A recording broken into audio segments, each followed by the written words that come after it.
이제 말씀 나누겠습니다. 여러분 2022년이 이제 얼마 남지 않았습니다. 그죠?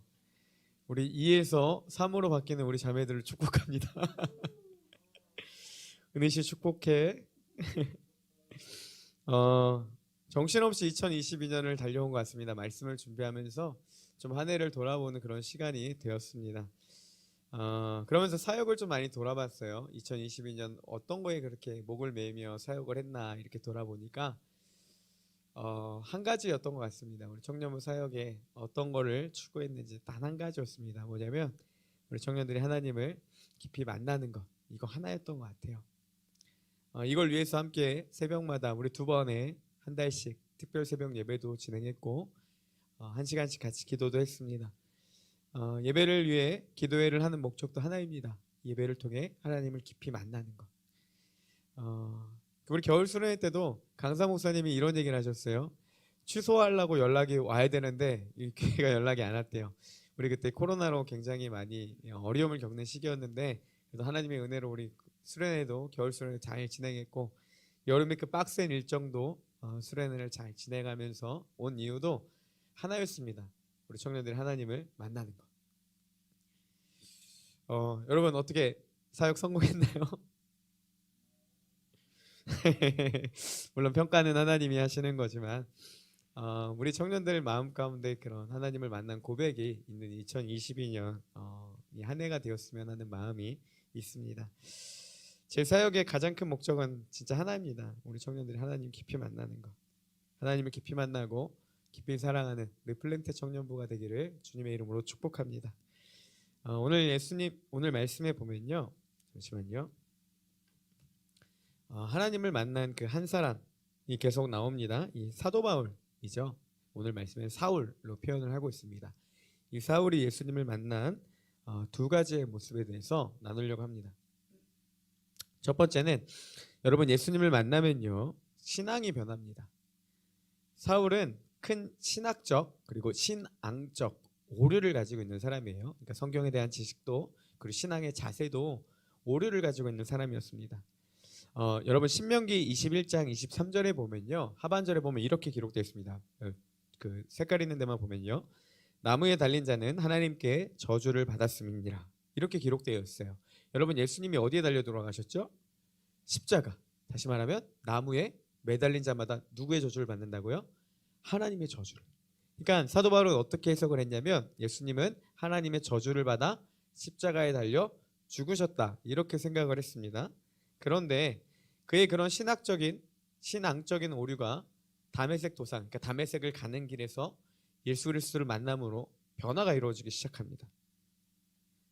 예수님의 그 십자가의 죽음, 나무에 달려 하나님의 저주를 받은 이유는 자신의 오류, 자신의 삶의 잘못이 아니라 우리의 죄를 대신해서 진 하나님의 저주였고 그리고 죽음에서 부활하시고 승리하심으로 우리에게 생명을 주셨다. 그래서 그분이 하나님의 아들이시고 그리스도다라는 선언으로 바뀌게 돼버립니다.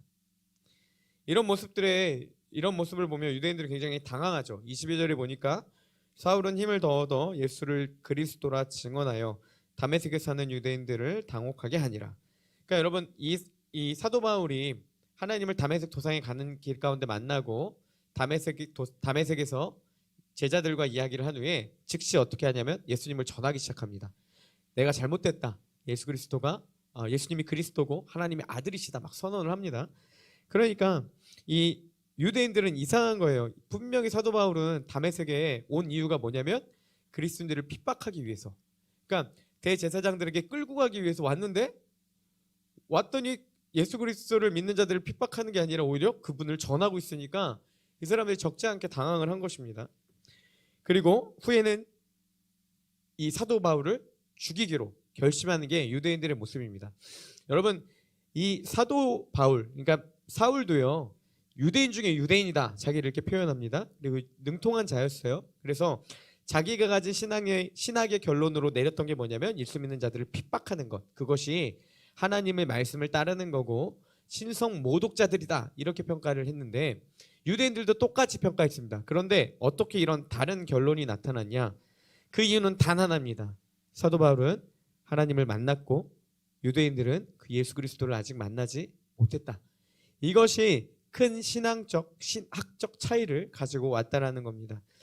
여러분, 그러면 지금 현대판 유대인과 사울이 누구입니까? 교회는 오래 다녔지만 성경적 지식은 풍부하지만 종교적인 행위의 모습은 갖추고 있지만 여전히 하나님을 만나지 못한 사람들, 여전히 예수 그리스도를 인격적으로 알지 못하는 사람들이 현대판 유대인이라고도 볼 수가 있는 것입니다. 이와 달리 예수님을 인격적으로 만나는 사람, 그래서 삶의 가치관이 바뀌고 신앙과 신학이 바뀐 사람들이 오늘 현대판의 이 사도 바울이라고 볼 수도 있겠죠.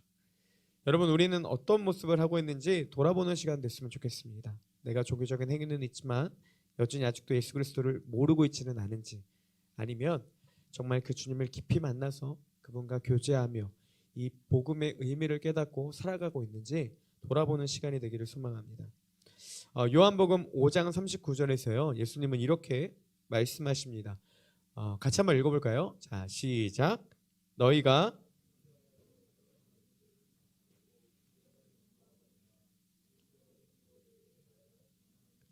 네, 말씀에 보면요, 사람들이 성경을 연구하는 목적이 뭡니까? 영생을 얻는 줄 알고, 그죠? 영생을 얻기 위해서 성경을 연구합니다. 근데 이 성경이 곧 누구에 대해서 증언한다고 예수님은 말씀하십니까? 나, 예수 그리스도를 증언한다, 이렇게 이야기합니다. 성경을 연구하는 목적이 영생을 얻는 거란데, 이 영생을 얻기 위해서는 성경이 증언하시는 예수 그리스도를 알아야, 그분을 깨닫게 알아야 이 성경의 진짜 영생에 담긴 의미를 깨닫게 된다라는 말입니다. 그러니까 예수님을 알아야 성경을 통해 연구하는 이 영생을 얻을 수가 있다라는 거죠. 예수님을 알지 못하면, 성경이 증언하는 예수 그리스도를 알지 못하면 우리는 이 영생을 누리는 그 축복, 그 성경이 말하는 참된 의미를 깨닫지 못한다라는 겁니다. 결국 예수님을 알지 못하는 성경의 지식에는요 생명이 없다라는 겁니다. 예수님을 알지 못하는 신앙은요 생명이 없는 것과 같다라고 성경은 이야기해주고 있습니다. 또한 누가복음 24장 44절 45절에도 보면요, 또 이르시되 내가 너희와 함께 있을 때에 너희에게 말한 바 곧 모세의 율법과 선지자의 글과 시편의 나를 가르쳐 기록된 모든 것이 이루어져야 하리라 한 말이 이것이라 하시고, 이에 그들을 마음을 열고 성경을 깨닫게 하시고 라고 합니다. 그러니까 예수님 뭐라고 말씀하시냐? 모세의 율법, 모세오경을 이야기하죠. 선지자들의 글, 그리고 시편, 이거는 뭐 시편을 포함한 잠언, 뭐 아가, 뭐 이런 거 다 시가서를 포함합니다. 그러니까 즉 구약 성경을 가리켜요. 구약 성경이 가리켜 기록된 모든 것이 이루어져야 한 말이 이것이다. 뭐예요? 부활하신 예수 그리스도가 전하는 말이에요. 십자가에서 죽으시고 부활하신 이것이 구약 성경에서 말하는 이루어져야 하는 그 약속이다라는 것입니다. 예수님이 그렇게 말씀을 해주시고 어떻게 합니까? 제자들에게 마음을 열게 하시고 성경을 깨닫게 하셨다는 거예요.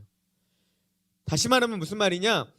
여러분, 예수 그리스도를 알지 못하는 성경의 지식은요 우리가 깨달을 수 있는 능력이 없는 겁니다.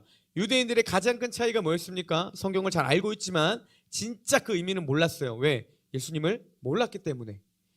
많은 성경적인 지식이 있어도요 우리가 예수 그리스도를 알지 못한다면 그 신학적 성경적 지식은 큰 오류에 빠질 수밖에 없다는 겁니다. 주님이 우리를 만나주시고 주님이 우리를 깨닫게 해주셔야 우리는 성경의 참 의미를 알게 된다라는 사실입니다. 여러분, 예수님을 알지 못하면요 성경에 담긴 하나님의 말씀을 해석할 수 있는, 깨달을 수 있는 능력이 우리로부터 상실되고 없게 되는 겁니다. 그래서 예수님과의 친밀함을 잃어버리고 하나님을 아는 지식으로부터 멀어질 때 우리의 삶도 역시 성경적인 삶, 성경이 요구하는 거룩한 삶과 분리되는 삶을 살 수밖에 없게 되는 것입니다. 요즘 이야기를 합니다. 청년 사역이 안 된다, 청년교회는 무너졌다, 탄식하고 있습니다. 목사님이 제가 처음 청년부에 부임할 때 이렇게 말씀하셨어요. 청년 보고마가 3%다. 김영태 목사는 목사가 아니라 김영태 선교사다, 이렇게 이야기를 하셨습니다. 파송돼서 가서 복음을 전해라, 이런 의미겠죠. 여러분, 왜 어쩌다가 한국교회 청년들이 이 지경이 됐습니까? 왜 미전도 종족 복음화 3%밖에 되지 않게 되었습니까? 여러분, 우리가 유독 악해서 그렇습니까? 정말 못된 세대가 모인 이 시대인가요? 아니잖아요. 우리가 그들과 다른 게 뭐가 있습니까? 그렇지 않습니까?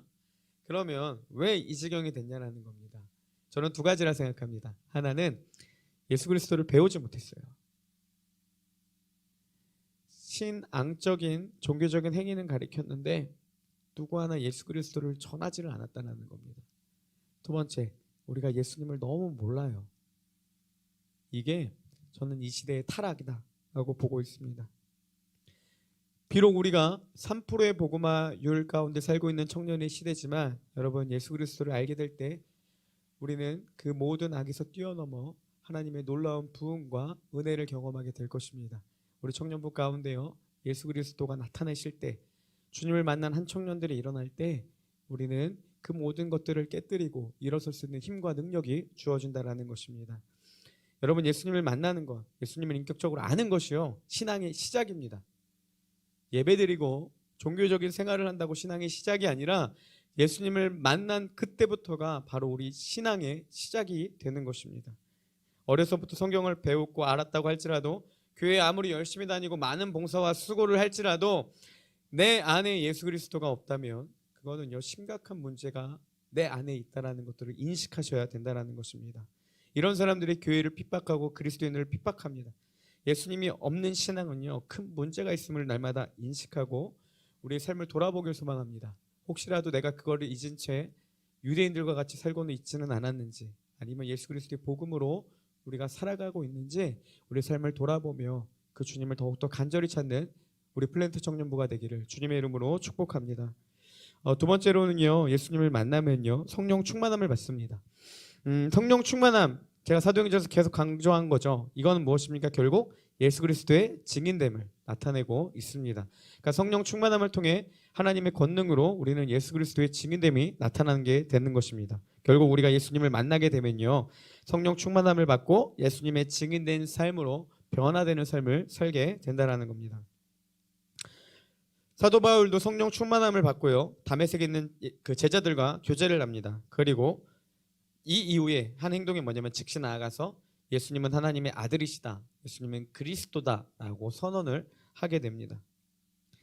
예수님을 만난 후요, 다메섹에서 그리스도를 전하는 삶으로 완전히 바뀌게 되었습니다. 근데요, 우리가 예수님을 만나서 막 그 영적으로 뜨거우면 이제 모든 것들이 다 잘 풀릴 것 같은데, 솔직히 말해서요, 고난은 그때부터 찾아옵니다.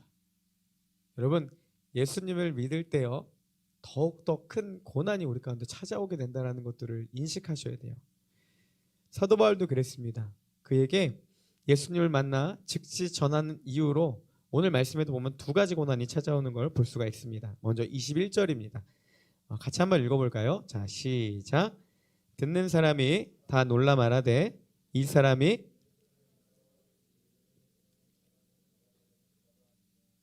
여기 온 것도 그들을 결박하여 대제사장들에게 끌어가고자 함이 아니냐 하더라. 죄송합니다. 제가 목이 아파서 뭘 자주 먹는 거 좀 이해해 주세요. 사울이 회당에서 예수님이 하나님의 아들이시다라고 선언하니까 아까 앞에서 이야기한 것처럼 유대인들이 적지 않게 당황하는 사람들이 일어납니다. 왜냐하면 예수님을 찾는 자들을 멸하는 자가 아니야 너는? 너 언제 얼마 전까지만 해도 그들 모두 다 이 그리스도인들 잡아갖고 대제사장들에게 주려고 너 다메섹에 온 거 아니야? 근데 왜 예수님을 전하지? 이렇게 말하고 있는 거예요. 저는 이 말씀을 계속 묵상하면서 이런 말을 듣는 사도 바울이 마음이 어땠을까, 좀 그런 생각이 들었어요. 근데 저는 계속 이런 마음이 들더라고요. 사단이 사울에게 야, 너 위선자다라는 마음을 계속해서 심어줬을 것 같아요. 왜냐하면 유대인들이 계속 주장하는 게 뭡니까? 너 이전에 안 그랬잖아. 너 이전에 그리스도인들 핍박하던 사람이잖아. 너 언제부터 그랬다고. 끊임없는 위선자라는 그 꼬리표가 딸고 있지 않았겠습니까? 근데요, 하나님은요, 그런 사울을 가만두지 않습니다. 그를 도와주시는 손길이 바로 나타납니다.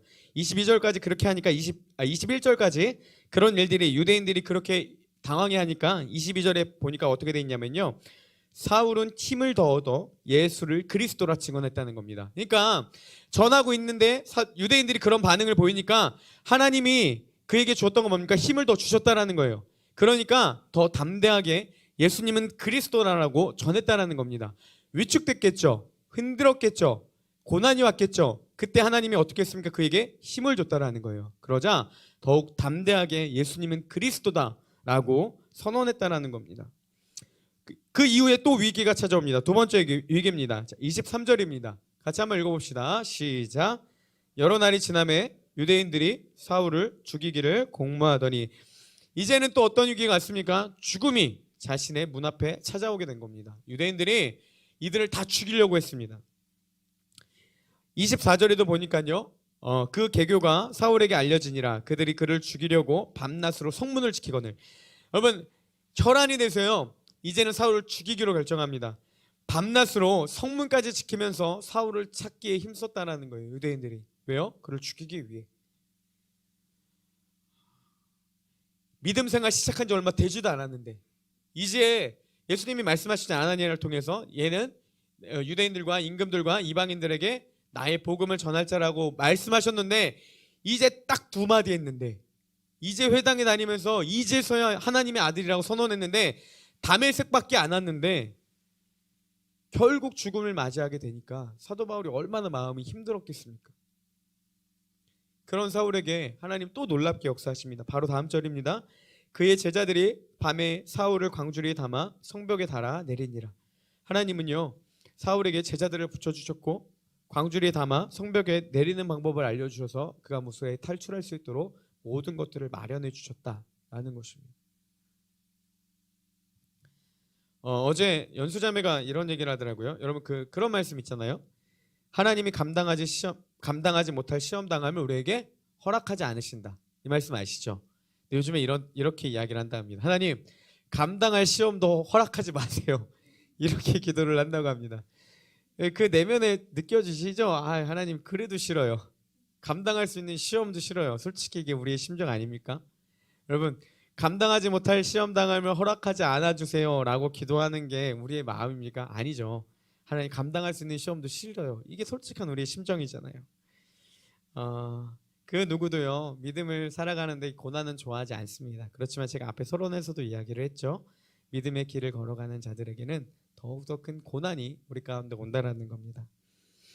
예수님도요 요한복음 15장 19절에 보면 이렇게 말씀해 주십니다. 세번역 성경인데 우리 같이 한번 읽어보겠습니다. 시작.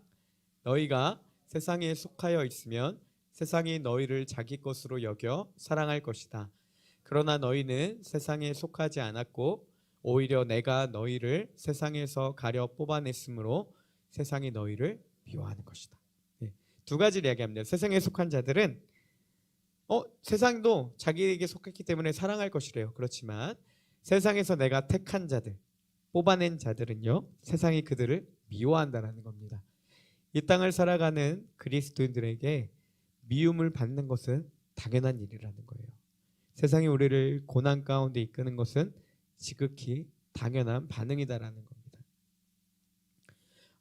그리고 요한복음 16장 33절에서도 주님 이렇게 말씀하십니다. 우리 파란 글씨만 한번 읽어봅시다. 시작. 세상에서는 너희가 환난을 당하나 담대하라. 내가 세상을 이겨노라. 주님 뭐라고 말씀하십니까? 세상에서 너희가 환난을 당한다. 환난, 어려움을, 고난을 당한다라고 이야기합니다. 미리 말씀하셨어요. 그렇지만 여기서 끝이 아닙니다. 그 다음에 뭐라고 말씀하십니까? 담대하라. 내가 세상을 이겼다라는 겁니다. 여러분 고난은 피할 수 없습니다. 그렇지만 위축될 필요도 없습니다. 넘어졌다고 모든 거 다 포기할 필요 없습니다. 왜 이렇게 신앙이 힘드냐고 원망할 필요도 없습니다. 우리는 환난을 당하지만 여기에 머물러 있는 자가 아닙니다. 주님 뭐라고 말씀하세요? 담대하라. 내가 세상을 이겨노라. 승리하신 주님이요. 그 고통 가운데 고난 가운데 때로는 넘어져고 쓰러져 있는 우리 가운데 끊임없이 요구하는 겁니다. 너희가 나를 믿냐? 담대하라. 괜찮아. 문제 가운데서도 담대해. 내가 세상을 이겼다라는 겁니다. 주님의 이 말씀을 믿는 자들은요. 고난 속에서도 절대 일어날 수 없는 상황 가운데서도 왜 감당하지 못할 시험을 허락하냐고 하나님을 원망하는 순간 가운데서도 끝까지 다시 일어날 수 있습니다. 포기하지 않을 수 있습니다. 왜요? 주님이 세상을 이기셨기 때문에. 우리에게 요구하시는 건 하나입니다. 믿음으로 담대하라는 겁니다. 넘어져도 믿음으로 담대하라. 왜? 내가 세상을 이겼다. 너를 그 환난과 모든 어려움에서 반드시 구원해 줄 거다. 나는 세상을 이긴 그들보다 강한 자라는 겁니다. 이거를 믿고 나아가라고 우리에게 요구하시는 겁니다. 청년부 사역을 하면 할수록 밤마다 이불을 수십 번씩 걷어찹니다. 나는 왜 이런 존재일까? 나는 왜 이렇게 못할까? 나는 성격이 왜 이럴까? 아직도 이해되지 않는 한 가지가 있습니다. 하나님이 왜 날 쓰실까? 아직도 이해가 되질 않아요. 그때마다 이불을 수십 번 걷어찰 때마다 하나님이 제게 요구하시는 건 단 하나 있습니다. 뭐냐면 괜찮아, 난 너의 연약함을 알아. 그렇지만 너는 내가 널 부른 그 부르심을 믿냐? 이거였어요. 네가 그렇게 너조차도 너를 이해할 수 없는 상황 가운데서도 괜찮아. 괜찮아. 너는 내가 널 부른 걸 믿어? 이거 하나 보시는 거예요. 자존감 낮은 저를 계속해서 높여주십니다. 널 부른 건 나야. 널 부른 건 나야. 하나님은요, 비록 목회자의 자질을 갖추지 못했을지라도 사역을 말아먹을지라도 요구하시는 건 하나였습니다. 너를 부른 나를 믿냐는 거예요. 신앙생활하면 슬럼프가 올 수 있습니다. 고난이 찾아올 수 있습니다. 그 고난이 때로는 너무 힘들고 괴로울 때도 있습니다. 세상이 우리를 미워하기 때문에 당연한 것입니다. 그때마다 주님은 우리에게 단 하나 요구하시는 겁니다. 이겨라, 버텨라. 아닙니다. 나를 믿냐는 거예요. 세상을 이긴 나를 믿냐는 겁니다. 믿는 자들은 담대합니다. 넘어져도 담대합니다. 다시 하나님을 찾고 나아가는 겁니다. 주님이 요구하시는 건 하나예요. 나를 믿냐라는 거.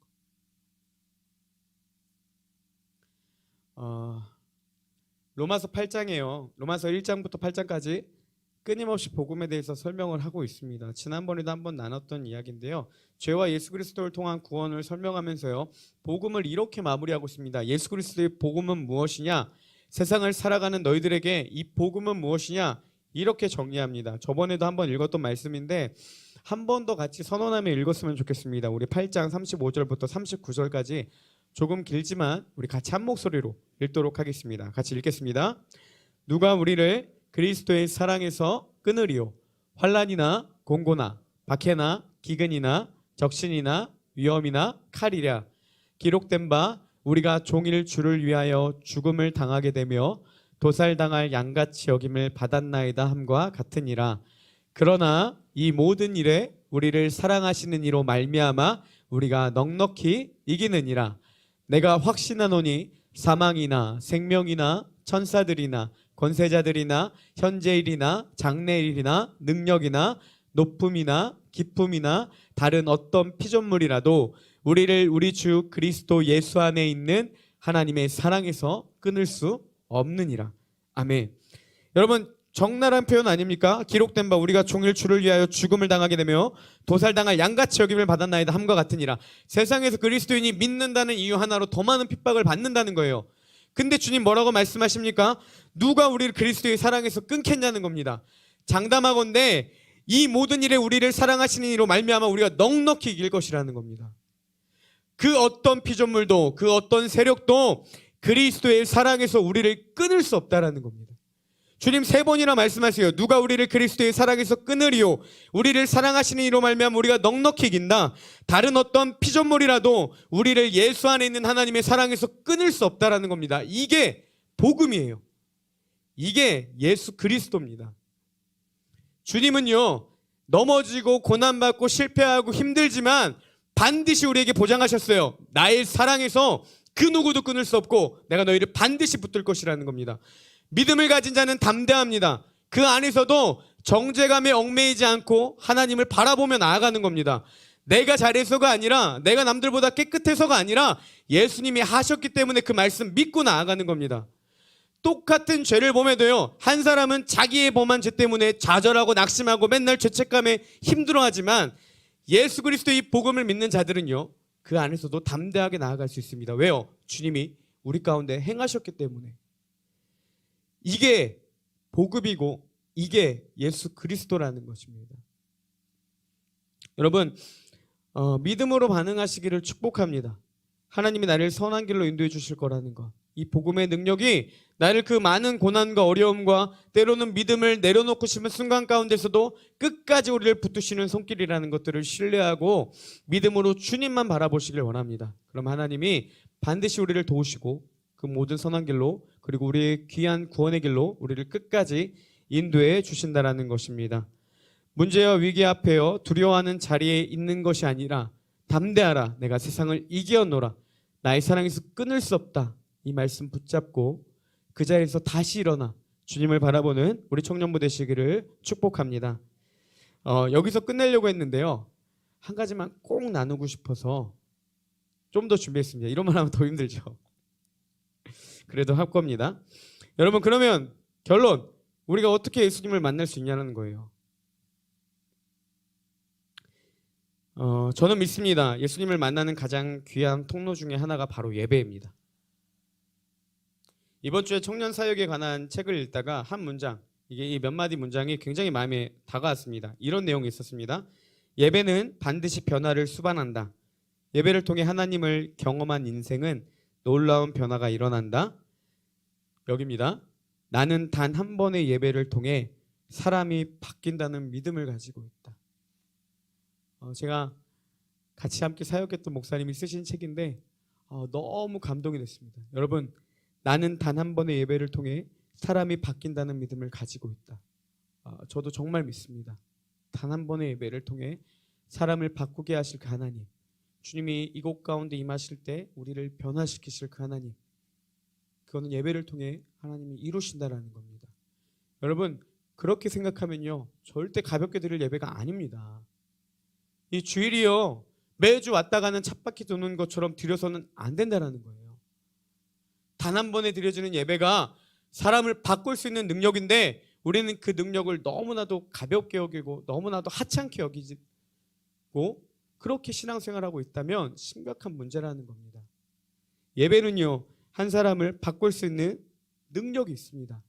예배 자체가 능력 있는 것이 아니라 예배 가운데 그 주님이 임하실 때 주님이 우리의 내면 가운데 깊이 임재하실 때 우리의 삶은 사도 바울과 같이 충분히 변할 수 있다는 것입니다. 여러분 예배를 사랑하시는 우리 귀한 청년부 되기를 축복합니다.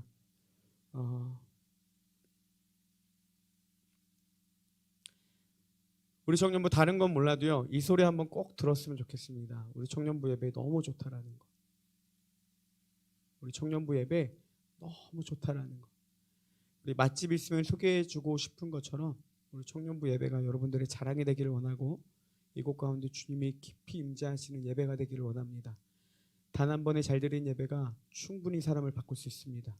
우리의 모습을 충분히 바꿀 수 있는 예배가 우리 플랜트 청년부 예배가 되기를 주님의 이름으로 축복합니다. 이 시간에 우리 찬양하고 함께 같이 기도하겠습니다.